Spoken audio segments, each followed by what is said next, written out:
E a minha oração é que o melhor daquilo que vocês estão vivendo hoje sejam medidas mínimas do que Deus há de fazer em vocês, por vocês e através de vocês daqui para frente. Abra sua Bíblia comigo, por gentileza, no Evangelho de Cristo, conforme o registro de João, capítulo 21. Capítulo 21. E farei a leitura até o versículo 19. João 21, de 1 a 19.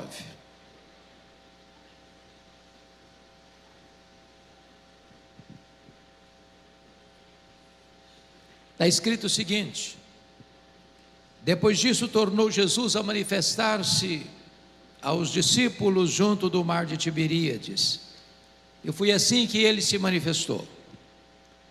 Estavam juntos Simão Pedro, Tomé, chamado Dídimo, Natanael, que era de Caná da Galileia, os filhos de Zebedeu e mais 2 dos seus discípulos. Disse-lhe Simão Pedro: vou pescar. Disseram-lhe os outros: também nós vamos contigo. Saíram e entraram no barco, e naquela noite nada apanharam. Mas ao clarear da madrugada estava Jesus na praia. Todavia os discípulos não reconheceram que era ele. Perguntou-lhe Jesus: filhos, tendes aí alguma coisa de comer? Responderam-lhe: não. Então lhes disse: lançai a rede à direita do barco e achareis. Assim fizeram, já não podiam puxar a rede, tão grande era a quantidade de peixes. Aquele discípulo a quem Jesus amava disse a Pedro: é o Senhor. Simão Pedro, ouvindo que era o Senhor, cingiu-se com sua veste, porque se havia despido, e lançou-se ao mar.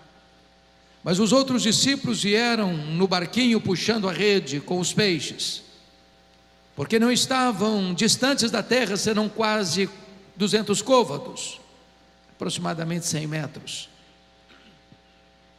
Ao saltarem em terra, viram ali umas brasas e em cima peixes, e havia também pão. Disse-lhes Jesus: trazei alguns dos peixes que acabastes de apanhar. Simão Pedro entrou no barco e arrastou a rede para a terra, cheia de 153 grandes peixes. E não obstante serem tantos, a rede não se rompeu. Disse-lhes Jesus: vinde, comei. Nenhum dos discípulos ousava perguntar-lhe: quem és tu? Porque sabiam que era o Senhor. Veio Jesus, tomou o pão e lhes deu, e de igual modo o peixe. E já era esta a terceira vez que Jesus manifestava-se aos discípulos, depois de ressuscitado dentre os mortos. Depois de terem comido, perguntou Jesus a Simão Pedro: Simão, filho de João, amas-me mais do que esses outros? Ele respondeu: sim, Senhor, tu sabes que te amo. Ele lhe disse: apacenta os meus cordeiros. Tornou a perguntar-lhe pela segunda vez: Simão, filho de João, tu me amas? Ele respondeu: sim, Senhor, tu sabes que te amo. Disse-lhe Jesus: pastorei as minhas ovelhas. Pela terceira vez Jesus lhe perguntou: Simão, filho de João, tu me amas? Pedro entristeceu-se por ele ter dito pela terceira vez: tu me amas? E respondeu-lhe: Senhor, tu sabes todas as coisas, tu sabes que eu te amo. Jesus lhe disse: apacenta as minhas ovelhas. Em verdade te digo que quando eras mais moço, tu te cingias a ti mesmo e andavas por onde querias. Quando porém fores velho, estenderás as mãos e outro te cingirá e te levará para onde não queres. Disse isto para significar com que gênero de morte Pedro havia de glorificar a Deus. Depois de assim falar, acrescentou-lhe: segue-me. Amém? Eu quero pedir permissão a vocês para só voltar nesta passagem já na conclusão da minha fala. O meu propósito nesta noite é apresentar a vocês o apóstolo Pedro. Quem foi este homem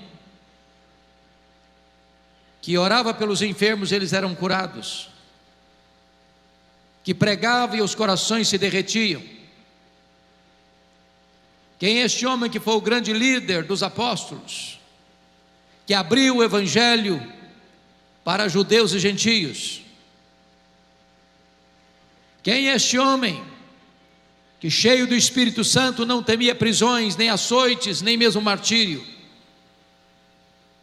Este homem é o símbolo de você e de mim, é o símbolo da humanidade. Este homem é o símbolo dos nossos avanços e recuos,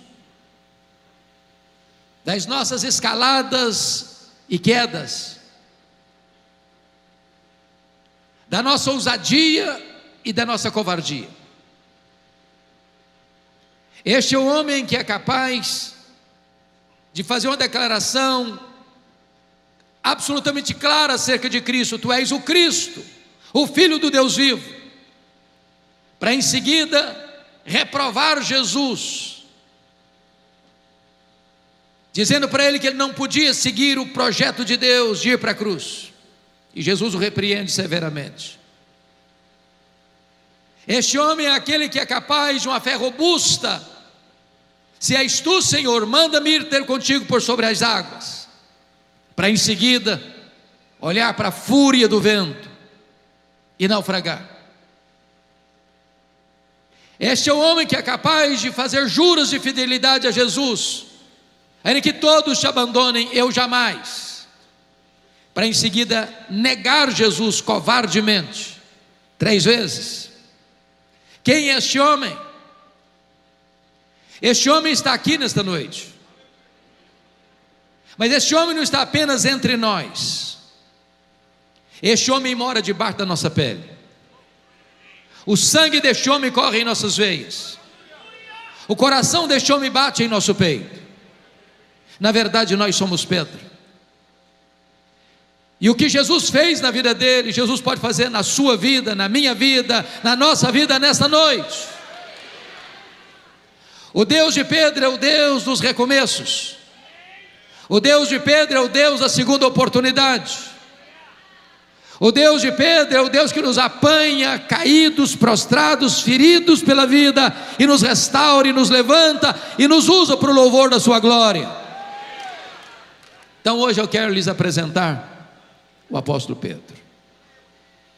O primeiro episódio que chama a nossa atenção ocorre lá em Lucas 5. Jesus ensinava a multidão à beira do mar da Galileia, e Pedro e os seus colegas de trabalho lavavam as redes depois de uma noite frustrada de um trabalho infrutífero. E diz a Bíblia que Jesus viu 2 barcos ancorados. Um era o barco do Pedro, e Jesus propositadamente entra no barco de Pedro e diz para ele: ô Pedro, afasta o barco. E Jesus transforma aquele barco num púlpito, a água no veículo da sua voz, e ensina dali a multidão. Depois Jesus diz para Pedro assim: ô Pedro, vá para o fundo e lance as redes para pescar. Pedro, que era um profissional, deve ter dito assim: Senhor, desse negócio aqui entendo eu, aqui eu sou o cara, eu sou profissional, e eu quero dizer para o senhor que é à noite que a gente pesca, e nós trabalhamos a noite inteira, não pegamos nada, o mar não está para peixe hoje. Mas de repente acende-lhe um lampejo de fé na alma, e ele diz: mas sob a tua palavra eu lançaria as redes. E quando ele lança as redes, um cardume começa a pular, as redes começam a se romper, aquele barco não consegue reter o produto da pesca milagrosa, o outro barco precisa vir. E quando Pedro percebe que não está apenas diante de uma noite, de um dia de sorte, de uma pescaria maravilhosa, mas de um milagre grandioso, ele larga para lá o barco, ele larga para lá as redes, ele larga para lá os peixes, ele vai ao encontro de Jesus, se prostra diante de Jesus e diz: Senhor, afasta-te de mim, vai embora de mim, eu sou um pecador. E Jesus olha para ele e diz: não temas, Pedro, porque a partir de hoje eu farei de ti um pescador de homens. Pedro começa a seguir a Jesus, torna-se discípulo de Jesus, mais tarde apóstolo de Jesus. Ele escuta os grandes ensinamentos de Jesus, ele vê os extraordinários milagres de Jesus. E diz a Bíblia lá em Mateus 16, que agora Jesus está lá no extremo norte de Israel, lá nas fraldas do Monte Hermon, lá em Bânias, onde nasce o Jordão, lá em Cesareia de Filipe. E Jesus então faz uma enquete com seus discípulos perguntando: quem dizem os homens ser o Filho do Homem? Em outras palavras, o que o povo comenta a meu respeito? E os discípulos responderam: mestre, o povo não sabe nada a teu respeito. Uns dizem que tu és João Batista, outros dizem que tu és Elias, outros dizem que tu és Jeremias, outros dizem que tu és alguns dos profetas. O povo não sabe nada. Então Jesus pergunta: e vós, quem dizeis que eu sou? E Pedro, que era um líder, Pedro, que não suportava que ninguém falasse na frente dele, se levanta para falar em nome do grupo e diz: tu és o Cristo, o Filho do Deus vivo. Talvez até aguardando algum elogio de Jesus. Parabéns, Pedro, você é batuta, você tem discernimento, você é um cara antenado. Mas não foi o que Jesus disse, não. Jesus disse assim: bem-aventurado és, Pedro, porque não foi carne e sangue quem te revelaram, mas o meu Pai que está nos céus. Em outras palavras, Jesus está dizendo o seguinte: ô Pedro, você só sabe quem eu sou porque o Pai me revelou para você. Porque se o Pai não tivesse me revelado para você, assim como os outros, também você não saberia quem eu sou.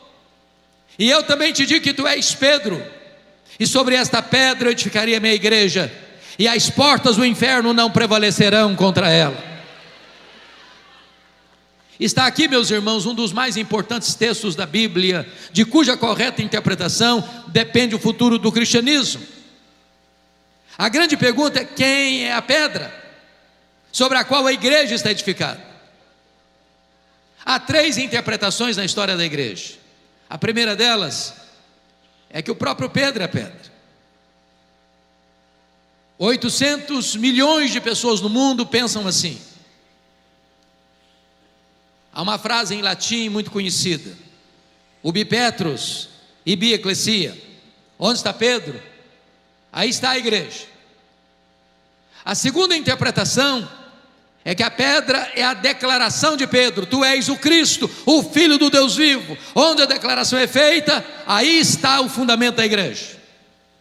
Mas a terceira interpretação, penso eu, que é subscrita por todos nós, ou se não pela maioria de nós, é que o próprio Cristo é a pedra fundamental sobre a qual a igreja está edificada.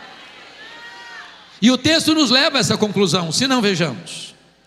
Na língua grega que foi escrito o Novo Testamento, há uma espécie de trocadilho entre a palavra pedra e a palavra Pedro. A palavra pedra é Petra, é rocha inabalável. A palavra Pedro é Petros, é fragmento de pedra arrancado de um maciço rochoso. A palavra Petra é uma metáfora usada apenas para Deus, jamais para um ser humano.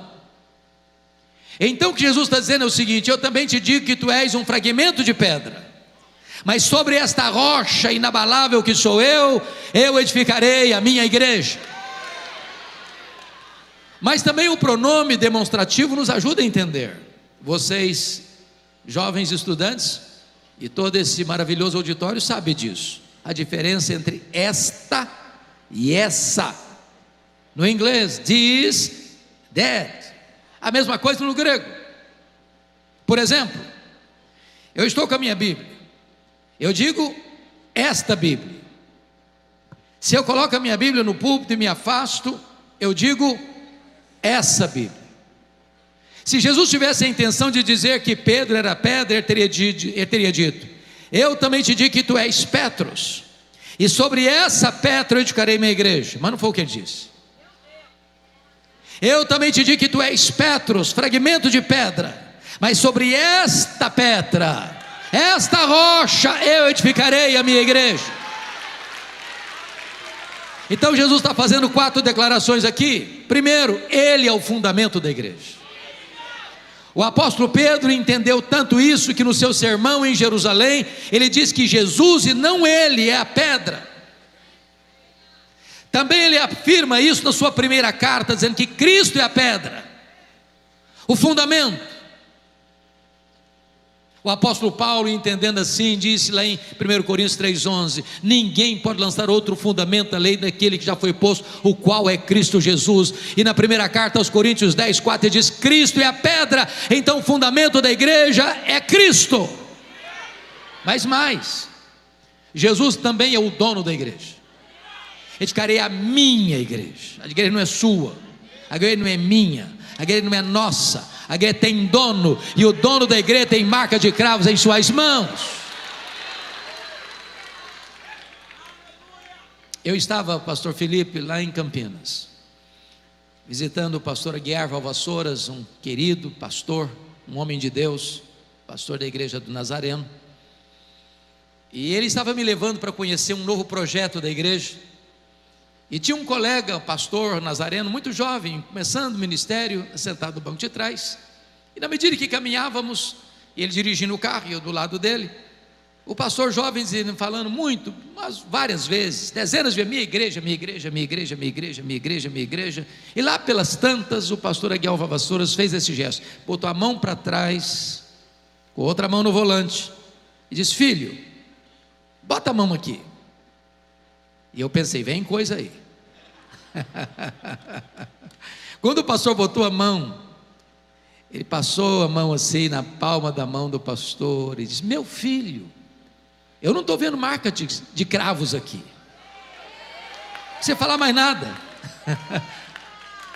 O dono da igreja tem marca de cravos em suas mãos. Terceiro, Jesus não apenas é o fundamento da igreja, o dono da igreja, Ele é o edificador da igreja. Eu edificarei a minha igreja. Quem edifica a igreja não é você, não sou eu, não somos nós. Quem edifica a igreja é o próprio Senhor Jesus. A salvação é obra dEle. Ele quem dá o arrependimento para a vida, Ele quem dá a fé salvadora, é Ele quem regenera, é Ele quem justifica, é Ele quem santifica, é Ele quem glorifica. A salvação é obra dEle de ponta a ponta, para que a glória seja toda dEle. Mas em quarto lugar, Jesus é também o protetor da igreja. Ele diz: as portas do inferno não prevalecerão contra ela. Meus irmãos, o mundo persegue a igreja, o mundo odeia a igreja, o diabo cria situações para embaraçar a igreja, mas ninguém pode deter os passos da igreja do Deus vivo, porque aquele que a salvou é aquele que a protege. A igreja de Jesus é indestrutível. Louvado seja o Senhor.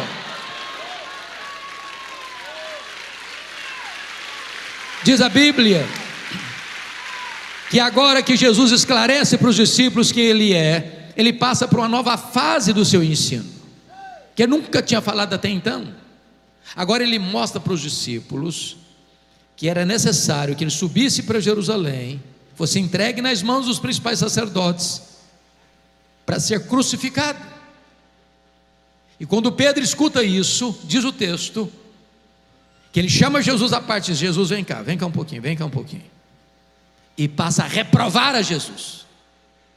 Diz: tem piedade de ti mesmo, larga a mão desses pensamentos de morte, pense diferente, larga a mão desse pensamento doentio. E diz a Bíblia que Jesus olha para ele e diz: arreda, Satanás, és para mim causa de tropeço, não cogita das coisas de Deus, apenas das coisas dos homens. Preste atenção nisso.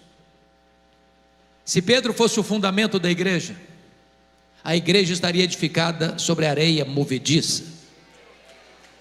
Bendito seja Deus, porque a igreja está edificada sobre uma rocha que não se abala. Mas o que é que Jesus não quis dizer? Vamos entender isso. Primeiro, Jesus não está chamando Pedro de Satanás. Segundo, Jesus não está dizendo que Pedro está endemoniado. Terceiro, Jesus não está mandando Pedro arredar, Jesus está mandando Satanás arredar. Porque se nós não entendermos isso, a gente vai dizer assim: arreda, Pedro, aí o Satanás fica. Não, quem tem que arredar é o Satanás, o Pedro fica. O Pedro é discípulo, em Pedro Jesus vai continuar investindo, em Pedro Jesus vai continuar trabalhando. Tanto é verdade que uma semana depois, Jesus sobe um alto monte para orar. A tradição diz que é o Monte Tabor, outros dizem que é o Monte Hermon. Para nós não importa, porque crente não faz peregrinação sagrada. Para crente todo lugar é sagrado. Mas diz a Bíblia que Jesus sobe o monte para orar, e lá ele se transfigura, e aparecem conversando com ele em glória Moisés e Elias, representantes da lei e dos profetas. E diz a Bíblia que Pedro está vendo milagres. Aliás, são 4 milagres que acontecem ali. Primeiro milagre, Jesus se transfigura. Segundo milagre, Moisés e Elias aparecem em glória, conversando com Jesus sobre a sua partida. Preste atenção nisso, a pauta da reunião, a partida para Jerusalém. A palavra partida lá no grego é êxodos, de onde vem a nossa palavra portuguesa êxodo, mostrando que a cruz seria o êxodo.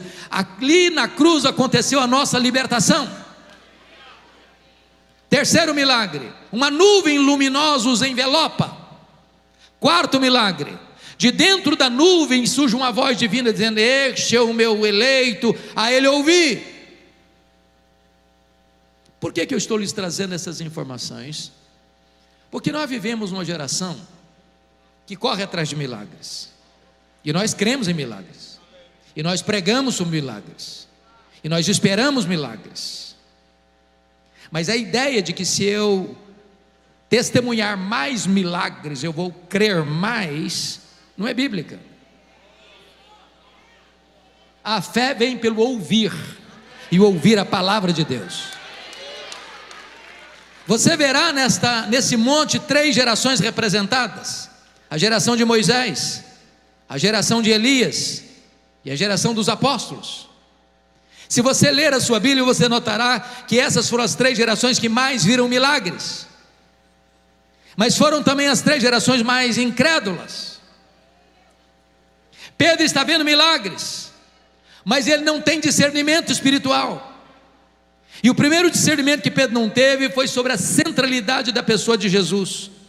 Diz a Bíblia que ele disse assim: mestre, porque ele achava que estava no controle: mestre, vamos fazer o seguinte, olha, vamos fazer 3 tendas, uma vai ser tua, outra vai ser de Moisés, outra vai ser de Elias. Diz o texto que ele não sabia o que estava falando.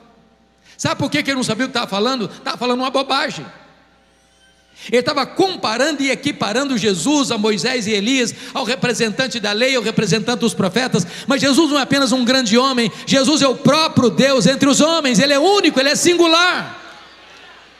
Segundo, Pedro está vendo milagres, mas ele não discerne não apenas a centralidade da pessoa de Jesus, mas ele não discerne também a centralidade da missão de Jesus. Vamos entender isso. Quando Jesus desceu do monte, diz a Bíblia que tinha uma multidão, tinha um pai aflito, filho endemoniado. Os discípulos não puderam libertá-lo. O pai recorre a Jesus, Jesus liberta o menino. E diz Lucas 9, 43 e 44, que diante desse grande milagre, todos se maravilhavam do quanto Deus fazia por intermédio dele. Todos quantos? A multidão toda, os discípulos inclusive. E Jesus viu nessa admiração um problema, uma tentação, um perigo. O mesmo problema que estava lá em João 6, que quando ele multiplicou pães e peixes, a multidão queria fazer dele um rei político, um Messias milagreiro, alguém para resolver os problemas do aqui e do agora. E Jesus fugiu dessa agenda e deixou para lá a multidão. Aqui a mesma coisa ocorre. E quando os discípulos estão mais uma vez embarcando nesse pensamento de que Jesus era um Messias político para resolver os seus problemas do aqui e do agora, para curas, para milagres, para multiplicação de pães e peixes, Jesus diz para os seus discípulos assim em Lucas 9,44: fixai nos vossos ouvidos as seguintes palavras: o Filho do Homem vai ser entregue nas mãos dos homens. Sabe o que Jesus está dizendo? Não pensem vocês que eu vou mudar minha agenda. Não pensem vocês que eu desci do céu para ser apenas um operador de milagres. Não pensem vocês que eu vim ao mundo apenas para resolver os seus problemas do aqui e do agora. Eu vim do céu para ir para a cruz, e é para a cruz que eu estou indo, e esta é a agenda do Pai que está traçada na eternidade, e eu não vou fugir dessa agenda. Entendam isso, eu estou indo para a cruz. Mas Lucas 9,45 diz que os discípulos não entenderam isso. vendo milagres, sem saber quem é Jesus e o que ele veio fazer. Diz Lucas 9, 51 e 53, que quando Jesus desce do monte, todos podiam perceber no rosto dele que ele estava indo para Jerusalém, indo para morrer, e ele sabia disso. E agora diz a Escritura que ele está chegando em Jerusalém, a multidão o acompanha, uma outra multidão o espera, e ele entra pelo Monte das Oliveiras, vai descendo o Monte das Oliveiras, vai cruzando o Vale do Cedron, vai subindo as encostas do Monte Moriá, lá está a entrada da cidade. Diz Lucas que o povo canta e Jesus chora convulsivamente. Chora porque Jerusalém não aproveitou o tempo da sua visitação. Chora porque Jerusalém matou os profetas e haveria de crucificá-lo. Chora porque Jerusalém seria entregue nas mãos dos romanos e seria arrasada e devastada até os fundamentos. Quando Jesus entra na cidade, Jesus diz para Pedro e João assim: vocês vão preparar para mim um lugar para que eu possa comer a Páscoa com vocês. Prepara um cenáculo no Monte Sião. Chega quinta-feira à noite, a mesa está posta, cordeiro assado, pão sem fermento, ervas amargas, vinho, e do lado uma bacia com água e uma toalha. Isso porque não se sentava à mesa sem lavar os pés, porque as mesas eram baixas, não dá para esconder os pés como as nossas mesas de hoje. Sapatos eram alpargatas de couro cru abertas, e Jerusalém fica num deserto. A pessoa sentava e botava o pé bem próximo do rosto daquele que está do seu lado. Mas lavar os pés era um trabalho de escravo, e os discípulos eram muito orgulhosos para lavar os pés uns dos outros, ou até mesmo os seus próprios. Então diz a Bíblia que eles se assentam à mesa sem lavar os pés.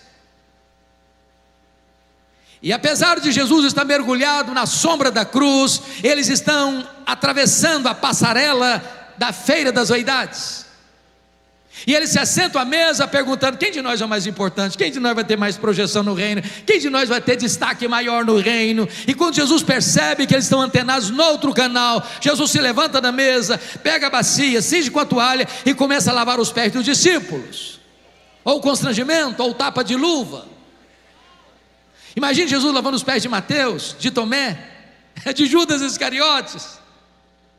Aí Jesus chega na frente do Pedrão, ele arregala os olhos com certeza, e pergunta: tu me lavarás os pés a mim? E Jesus responde: o que eu faço agora tu não entendes, entendê-lo-ás depois. Ele era 880 e disse: Senhor, ó, devo dizer uma coisa, os meus pés tu não vais lavar, eu não vou permitir que tu te humilhes a esse ponto. Não, os meus pés não, os meus não, o Senhor não vai lavar meus pés. Pronto, está decidido. E Jesus disse para ele: se eu não te lavar os pés, tu não tens parte comigo. Aí ele diz: ah, Senhor, então faz o seguinte, o Senhor lava os pés, o Senhor lava as mãos, o Senhor lava a cabeça, o Senhor me dá um banho completo então. Aí Jesus: não, Pedro, agora é você que não está entendendo. Todos vocês já estão limpos, exceto um. Jesus está se referindo a Judas Iscariotes. O que Jesus está dizendo é o seguinte: todos vocês já passaram pelo lavar regenerador do Espírito Santo. Isso acontece uma única vez na vida e nunca mais precisa se repetir. Mas aqueles que são regenerados precisam constantemente serem purificados pelo processo contínuo da santificação. Naquela noite Jesus faz uma grande transição do judaísmo para o cristianismo, porque foi a última Páscoa. Nunca mais precisou matar um cordeiro. Jesus naquela noite pega o pão, o parte, diz: este pão é o meu corpo que é dado por vós. Pega o cálice de vinho e diz: este vinho, este cálice é a nova aliança em meu sangue. E ali Jesus se apresenta como o Cordeiro de Deus que tira o pecado do mundo, o sacerdote e o sacrifício, o ofertante e a oferta. E a partir de agora todos nós temos Jesus como nosso Cordeiro Pascal. Diz a Bíblia que, tendo ele cantado um hino, porque na mesa, Jesus vai fazer uma afirmação absolutamente alarmante. Jesus diz assim: um de vós há de me trair. E os discípulos entraram em pânico e perguntaram um por um: porventura sou eu, Senhor? Porventura sou eu, Senhor? Porventura sou eu, Senhor? Porventura sou eu, Senhor? E até o Judas Iscariotes hipocritamente pergunta: porventura sou eu, Senhor? E Jesus responde: tu o dizes. Aliás, aquele que mete a mão comigo no prato me trairá. E diz a Bíblia que nesse momento Satanás entrou em Judas, e ele saiu daquela reunião e mergulhou nas sombras daquela noite espessa, para buscar um momento oportuno, para liderar a turba armada, para prender Jesus no Getsemane. Quando Jesus está saindo, Jesus diz assim para os discípulos: nesta noite, todos vós vos escandalizareis comigo, como está escrito: ferirei o pastor, e as ovelhas ficarão dispersas. Aí Jesus encostou bem em Pedro: ô Pedro, Satanás vos requereu para peneirardes como trigo, mas eu roguei por ti, para que a tua fé não desfaleça. Quando te voltares para mim, fortalece os teus irmãos. Eu acho que Pedro deu uma raspada na garganta e disse: Senhor, eu estou entendendo o que está acontecendo. Eu sei que o clima está pesado. Eu sei que nos bastidores se trama a tua prisão e a tua morte. Eu acho até, Jesus, que os meus colegas aqui não vão aguentar. Eu acho que eles, na hora que a coisa pegar, eles vão fracassar. Mas deixa eu dizer uma coisa para o senhor: eu sou um homem batuta, eu aguento pressão, a corda não rói do meu lado. Deixa eu dizer uma coisa para o senhor: ainda que todos te abandonem, eu aqui, jamais por ti darei minha vida. Estou pronto a ir contigo para a prisão e para a morte. E Jesus olha firme para ele e diz: pois em verdade te digo que nesta mesma noite, antes que o galo cante, tu me negarás 3 vezes. Acho que o Pedrão calou. Desceram o monte Sião, atravessaram o vale de Cedron, mergulharam nas fraldas do monte das oliveiras, onde havia uma prensa de azeite, e quando chega ali, diz a Bíblia, que Jesus deixa 8 discípulos para trás, pega Pedro, Tiago e João e diz: vocês vêm comigo. E aí Jesus abre o coração para eles e diz assim: a minha alma está profundamente triste até a morte, ficai comigo, vigiai comigo. E diz a Bíblia que Jesus entra sozinho para o interior do jardim, prostra-se com o rosto no chão, o Criador do universo, o Rei da glória. E diz Hebreus 5,7 que ele oferece forte clamor e lágrimas àquele que poderia libertá-lo da morte. E ele ora e ele chora, e ele ora e ele chora, e ele ora e ele chora, e diz: Pai, se possível, passe de mim este cálice, sem que eu beba, senão seja feita a tua vontade. Quando ele se levanta desse período de oração e volta para os discípulos, eles estão dormindo. Jesus não acorda todos eles, não. Jesus só acorda Pedro e diz: Pedro, nenhuma hora pudeste vigiar comigo? Vigiai e orai para que não entreis em tentação. O espírito está pronto, mas a carne é fraca.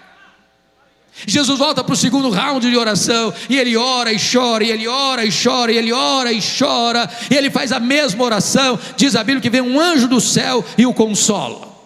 Ele volta para os discípulos, eles estão dormindo de novo. Aí Jesus volta para o terceiro período de oração. Agora a luta é maior. Agora ele não molha o chão apenas com as suas lágrimas, mas também com o seu sangue. E a pergunta, meus amados, nesta noite é: que cálice é esse que está fazendo Jesus angustiar-se até a morte? Será que era certeza que os seus discípulos o abandonariam? Será que era certeza que ele seria preso naquela noite de maneira tão aviltante? Será que era certeza que ele seria cuspido e esbordoado no sinédrio judaico? Será que era certeza que ele seria condenado no pretório romano, apesar do juiz que o julga estar consciente da sua inocência? Será que era certeza que carregaria pelas ruas apinhadas de Jerusalém, debaixo de apupos e vaias de uma multidão ensandecida, dizendo: crucifica-o, crucifica-o? Será que era certeza que ele seria esticado naquele leito vertical da morte, suspenso entre a terra e os céus, sofrendo sede, cãibras e dores horríveis? E a resposta é 1000 vezes não. Que cálice era esse? Irmãos, este cálice era a santa ira de Deus, que deveria cair sobre a sua cabeça, sobre a minha cabeça, sobre a nossa cabeça. Este cálice era a certeza de que ele, sendo amado do Pai, ele seria rejeitado daquela cruz e gritaria: Deus meu, por que me desamparaste? Este cálice era a consciência que ele, sendo santo, seria feito pecado por nós, sendo ele bendito eternamente, seria feito maldição por nós. Era a certeza de que o próprio Pai viraria o rosto dele e aplicaria nele o golpe da lei que devia cair sobre nós, porque o Pai lançou sobre ele a iniquidade de todos nós e agradou ao Pai moê-lo naquela cruz.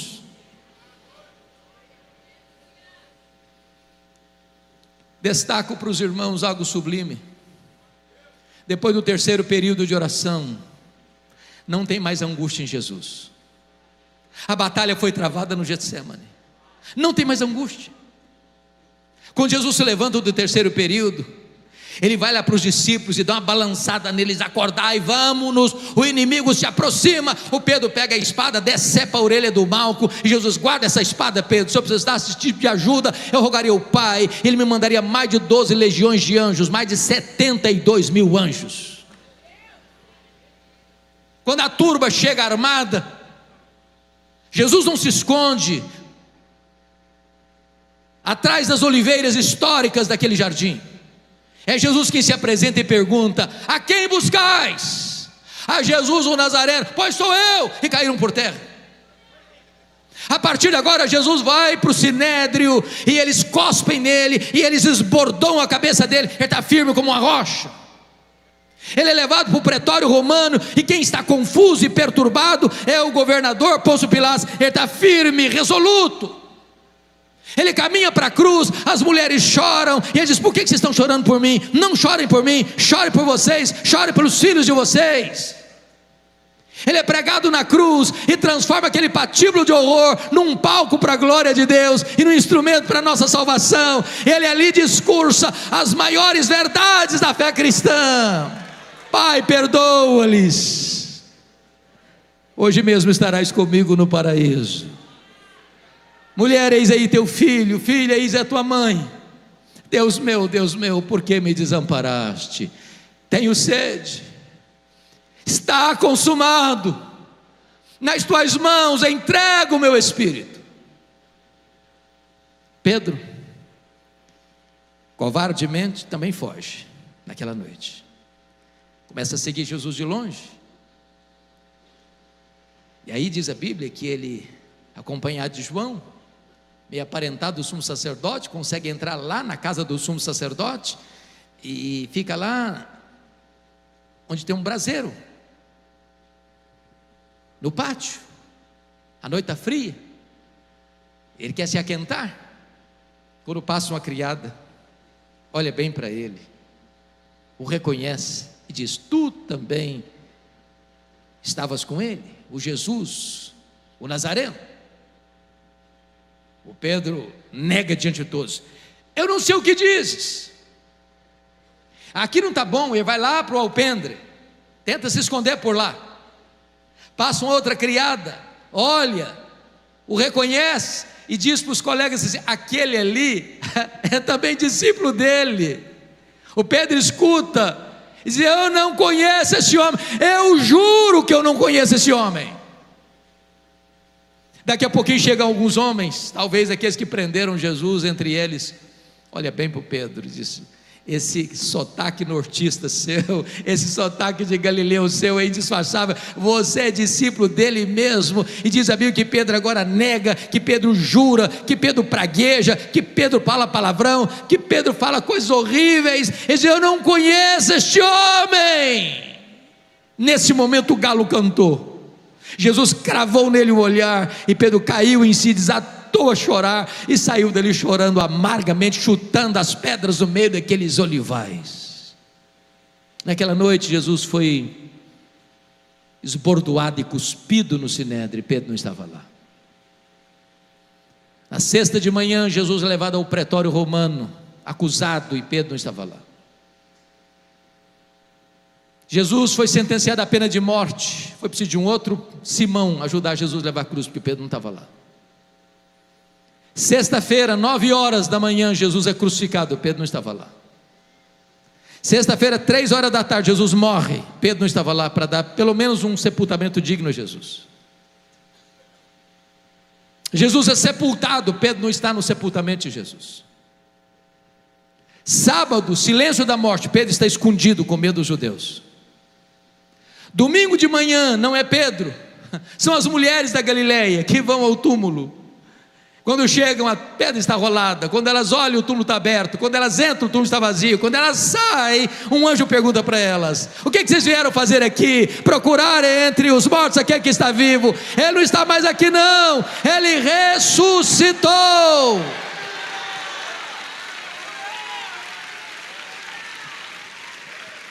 E o anjo disse para as mulheres assim: tem um recado aqui dele: ide dizei aos seus discípulos e a Pedro que ele irá diante de vós para Galileia, lá o vereis como ele vos disse. Por que a menção do Pedro, se ele já era discípulo e o primeiro deles? É porque Jesus sabia que Pedro havia desistido. Pedro, Petros, fragmento de pedra, mentira, pó, apenas pó. Negou seu nome, negou sua fé, negou seu apostolado, negou o seu Senhor. Pedro desistiu de Jesus, mas Jesus não desistiu de Pedro.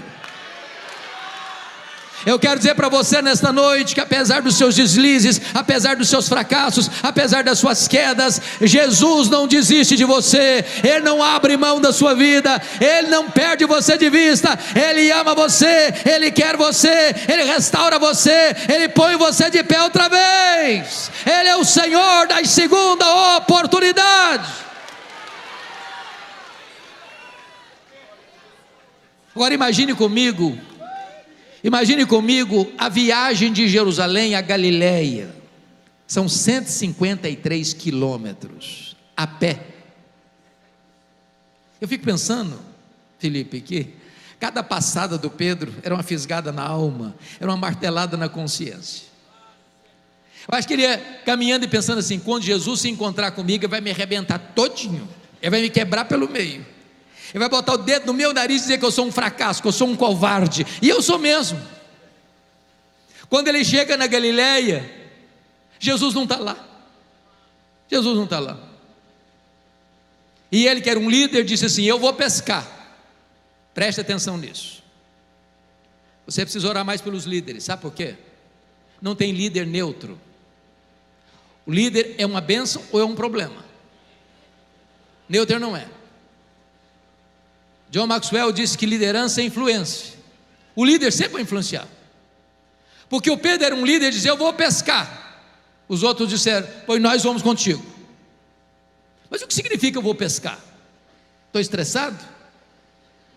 Preciso de um troco? Não. Quando o Pedro diz eu vou pescar, ele está dizendo o seguinte: fim de linha para mim, acabou. Não tem mais futuro, não tem mais sonho, não tem mais projeto. Vou voltar para o passado. Vou voltar para as redes, vou reabrir minha empresa pesqueira. Esse negócio de apostolado não dá mais para mim. Acabou o sonho. Naquela noite diz a Bíblia que eles nem uma piaba conseguiram pegar. Quando o homem se afasta de Deus, nem pescar consegue mais. A noite está acabando e as redes estão vazias. E eles estão voltando ainda de noite, meio escuro. Alguém caminha lá na praia, ele não sabe quem é. O barco está a 100 metros da praia. E de repente aquele que está aqui na praia se dirige a eles lá no barco assim: covardes! Foi assim? Não. Filhos!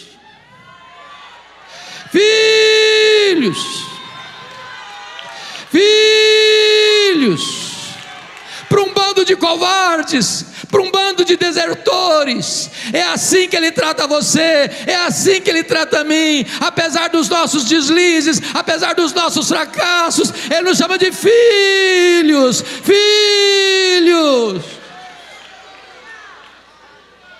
tendes aí alguma coisa de comer? Eles responderam: não. É claro que Jesus não precisava dessa informação. Ele não está fazendo essa pergunta porque precisa ser informado, não. Ele está fazendo essa pergunta para acordar a consciência deles.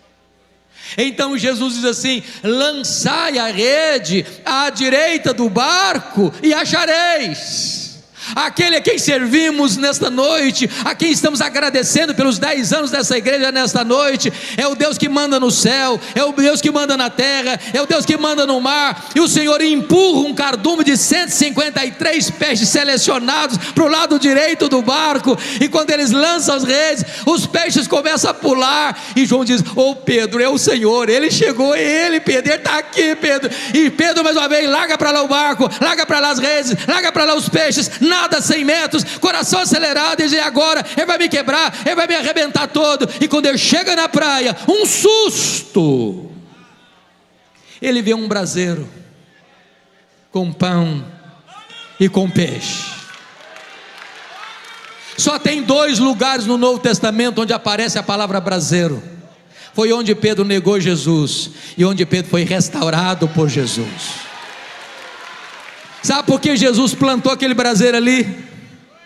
Para armar a cena da queda do Pedro, para curar a memória do Pedro, a psique do Pedro, e dizer: meu filho, sabe por que eu botei esse braseiro aqui?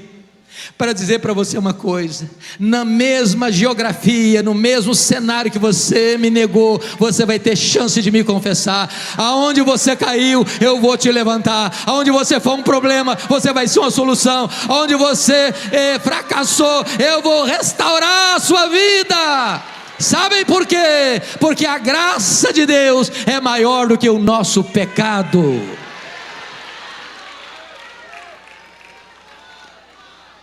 Depois que Jesus o alimentou, diz a Escritura, que Jesus chama Pedro para uma conversa e diz: Simão, filho de João, tu me amas mais do que estes outros? Uai, Jesus, eu não estou te entendendo. Por que deveria eu amar-te mais do que os outros? Não basta amar-te igual aos outros? Por que Jesus fez essa pergunta? Porque lá atrás o Pedro havia dito assim: ainda que todos te abandonem, eu jamais. Sabe o que o Pedro havia dito lá atrás?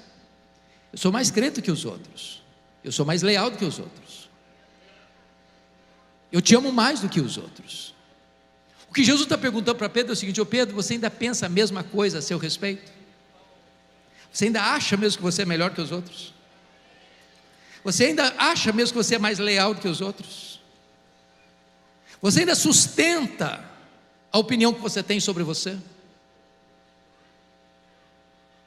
Pedro respondeu: sim, Senhor, tu sabes que eu te amo, então apacenta os meus cordeiros. Aí Jesus pergunta a segunda vez assim: Simão, filho de João, tu me amas? Ele não pergunta se ama mais, não, só pergunta se ama.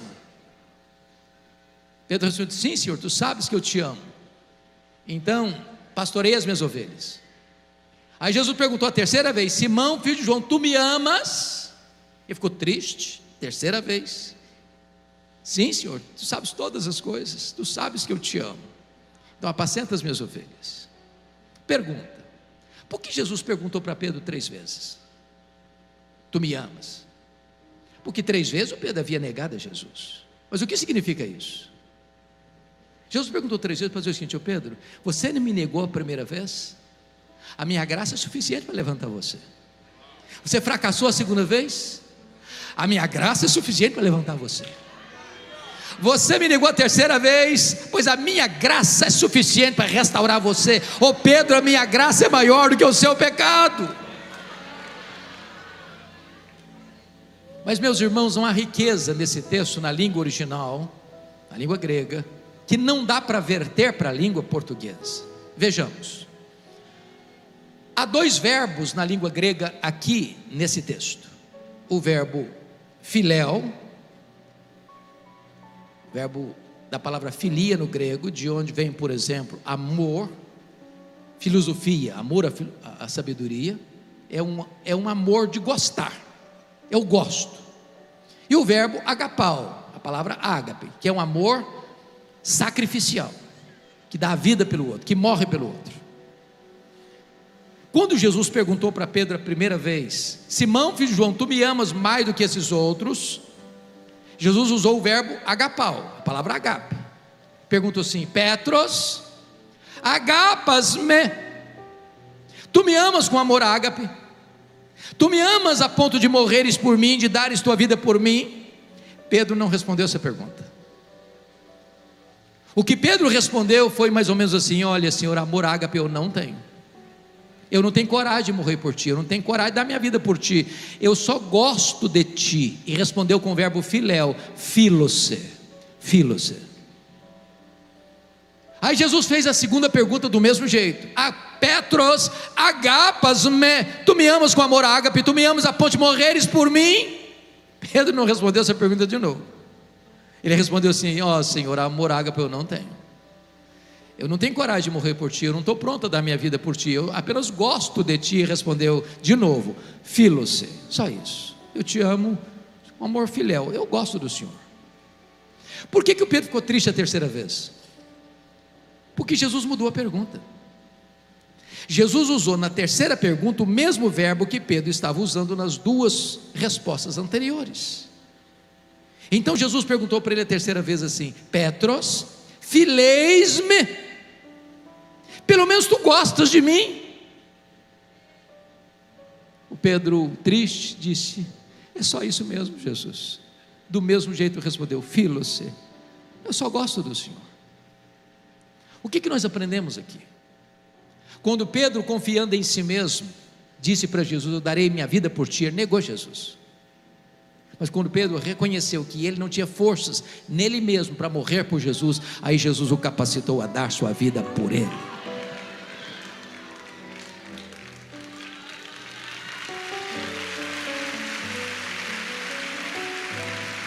Mas notem, meus irmãos, que Jesus não está apenas aqui restaurando a vida de Pedro, Jesus está também restaurando o ministério de Pedro. Talvez nesta noite haja alguém aqui que já foi gente linha de frente, de vanguarda, de liderança, mas que diante dos fracassos da vida, das lutas da vida, das intempéries da vida, caiu, se arrebentou, um deslize moral, um problema no casamento, um problema na vida, e começou a voltar para suas redes, para o seu passado, diz: para mim não tem mais jeito, para mim não tem mais esperança. E eu quero dizer para você nesta noite que Jesus está aqui hoje para colocar de volta o cajado de pastor na sua mão, para restaurar seu ministério, para restaurar seus sonhos, para restaurar a sua vida, para colocar você de pé, para você ser uma bênção. A partir de agora, irmãos, Pedro é um outro homem. A partir de agora Pedro é um homem cheio do Espírito Santo. A partir de agora Pedro é um homem de oração. A partir de agora Pedro prega, os corações se derretem. A partir de agora Pedro ora e os enfermos são curados. A partir de agora Pedro lidera a obra da evangelização. A partir de agora Pedro é um gigante de Deus. E é depois que Pedro escuta isso de Jesus, que Jesus leva Pedro para o versículo 18. Olha comigo o versículo 18. Está escrito o seguinte: em verdade te digo, que quando eras mais moço, tu te cingias a ti mesmo, e andavas por onde querias. Quando porém fores velho, estenderás as mãos, e outro te cingirá, te pregará, te crucificará, te levará para onde não queres. Disse isto, verso 19, para significar com que gênero de morte Pedro havia de glorificar a Deus. Depois de assim falar, acrescentou-lhe: segue-me. Sabe o que Jesus está dizendo para Pedro? Ô Pedro, você se lembra naquele dia que você falou que estava pronto a morrer por mim? Daria sua vida por mim? Pois é, Pedro, esse dia vai chegar. Não é agora não. É quando você ficar velho. E eu fico imaginando que Pedro, sem a graça de Deus, talvez sairia dessa conversa para uma clínica psiquiátrica, para um divã. Você já pensou nisso? Pedro chegava em casa, ele era casado, dava um abraço na esposa, passava aquele filme na cabeça dele: quando você ficar velho, você vai morrer crucificado.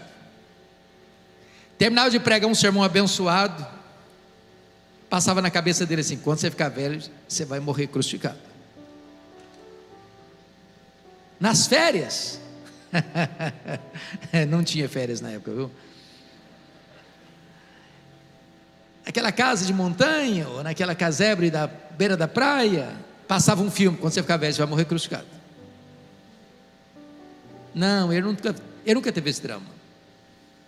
Aliás, ele conta para nós o que aconteceu no final.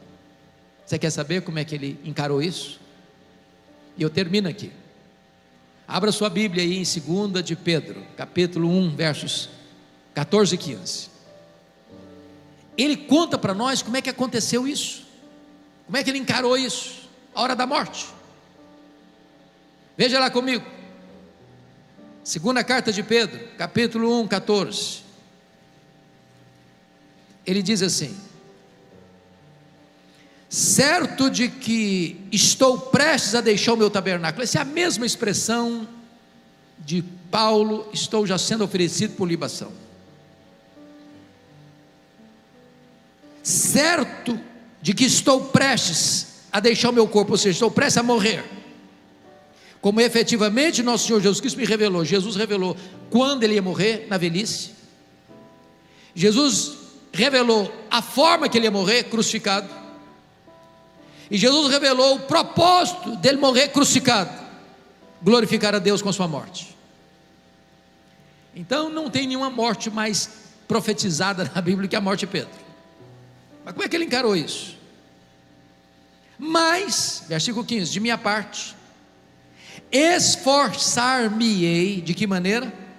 Diligentemente, por fazer que a todo tempo, mesmo depois da minha morte, mesmo depois da minha partida, conserveis lembrança de tudo. Sabe o que ele está dizendo? Roma vai me matar, eu vou ser crucificado, mas Roma não tem poder de calar a minha voz. A voz do Evangelho vai continuar ecoando e ressoando pelo desdobrar das gerações. Pedro vai morrer, mas a pregação de Pedro vai continuar. Esse auditório hoje é uma prova disso. A voz do Evangelho não pode ser calada. Não tem autoridade humana, não tem corte, por mais egrégia que ela seja, não tem demônio, por mais terrível que seja, que possa calar a voz da igreja, a voz do Evangelho, porque esta palavra vai ecoar, esta palavra vai vibrar, esta palavra vai salvar, esta palavra vai libertar, e a palavra de Deus vai prevalecer. Deus sepulta os seus obreiros, mas a sua obra continua, a sua obra continua, a sua obra continua.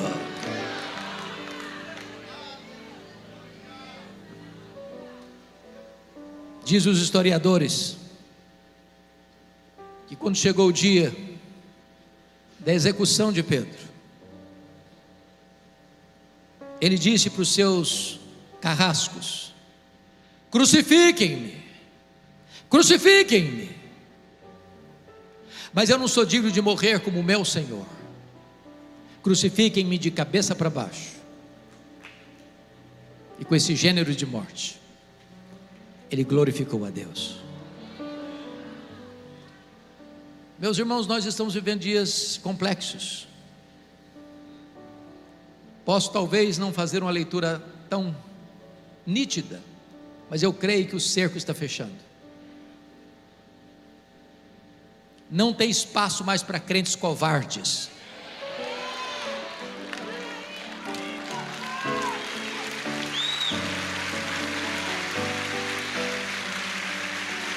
Nós precisamos entender a verdade do Evangelho. Se vivemos para o Senhor, vivemos. Se morremos para o Senhor, morremos. Quer pois vivamos, quer pois morramos, nós somos do Senhor.